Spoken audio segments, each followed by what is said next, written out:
અસામાજિક રીતે પ્રોહિબિટેડ પ્રવૃત્તિઓ સમગ્ર ભરૂચ જિલ્લામાં વધારો થયો જોવા મળતા ભરૂચ જિલ્લા પોલીસ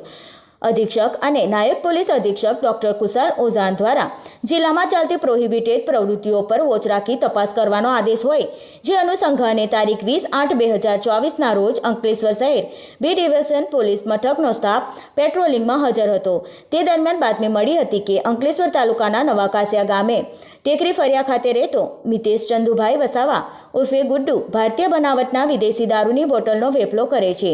જે બાતમીના આધારે પોલીસ સ્થળ પર પહોંચી તપાસ હાથ ધરતા ઘરના ખૂણામાંથી માળિયામાં થેલીમાં ભરેલા ભારતીય બનાવટના વિદેશી દારૂની 180 મિલની કાચની બોટલો મળી આવી હતી, પરંતુ મિતેશ ચંદુભાઈ વસાવા ઘરે હાજર ન હોય પોલીસે તમામ મુદ્દા માલ કે જેની આશરે કિંમત ₹3,800નો કબજો કરી મિતેશ ચંદુભાઈ વસાવાનાઓને શોધખોળ હાથ ધરી હતી। જે ઇસમ ગત રોજ મળી આવતા પોલીસે પ્રોહિબિશનની કલમ હેઠળ અટકાયત કરી આગળની કાર્યવાહી હાથ ધરી હતી।